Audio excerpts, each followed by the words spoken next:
Joy Behar and the ladies of The View are, maybe the most abhorrent people on all of television. And I always find it interesting, based on what their names are, how abhorrent they actually are.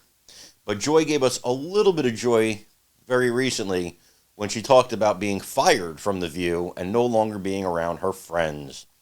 Folks, I'm Carmine Sabia, and this is Explain America. Please make sure you like, you comment, you share, and you subscribe. Those things really help us out, and they help our channel continue to grow. Right now, we're in the midst of primary season. Mike Pence is declaring, Chris Christie's declaring, Sununu's declaring, and none of them have a snowball's chance on the sun of getting the nomination from Donald Trump. But with all the serious news going on, sometimes we have to talk about entertainment news. It makes us laugh. It makes us cry. It mostly makes us laugh. Anyway, Joy Behar kind of drew the ire of Whoopi Goldberg just a little bit in a recent episode of The View when she spoke about being fired from the show. Now, she was fired from the show in 2013, if you recall. And she said to Whoopi Goldberg, or she said to her crew on the show, that she did not mind being fired because she had no more friends left, on the show. And Whoopi Goldberg turned around and he's like, oh, no more friends? Okay, then. Because Whoopi was still on the show. And then Joy Behar backtracked, and she's like, well, I meant the people backstage and what have you. And it was just a funny moment. It got me kind of wistful. It got me kind of thinking about when she was fired and why she couldn't be fired again. Like, couldn't we fire her now? She's 128 years old. Well, no, she's closer to 80, but I digress. She's ancient and so miserable. I often find it interesting that the three probably most, miserable people on all of television are named Joy, Whoopi, and Sunny.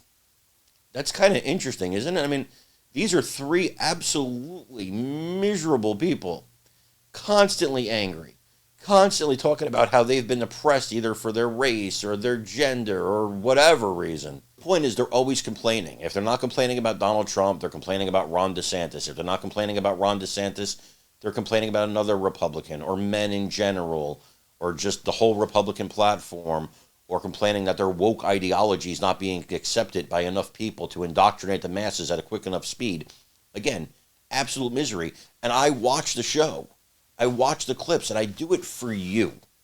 I do it for you, and that is the truth.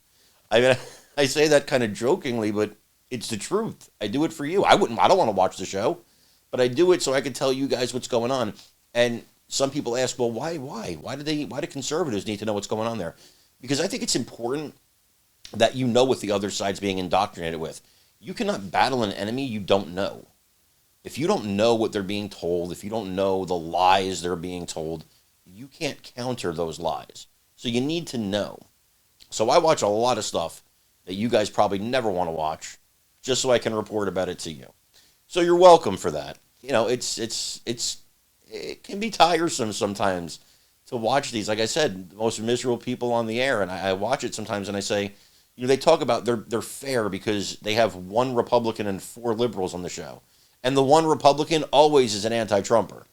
It's never a Republican like you or me. It's always a rhino Republican that they stick on the show and say, well, we got a Republican here. It's an absolute ridiculousness. It's an exercise in creating an echo chamber, mostly for suburban women who are already thinking the way they think. And mostly, really, for the people on the coasts. And the View's ratings in the past few years have reflected that lack of diversity.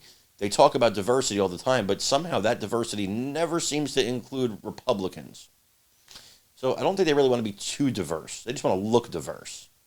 Folks, anyway, I hope you enjoyed a good laugh with me today. And if you did, please make sure you slap that like button, leave a comment, share it with your friends, and subscribe to the channel. It really helps us out. Again, guys, I'm Carmine Sabia, and this is Explain America. Remember, we love you. God bless you. Take care, everybody.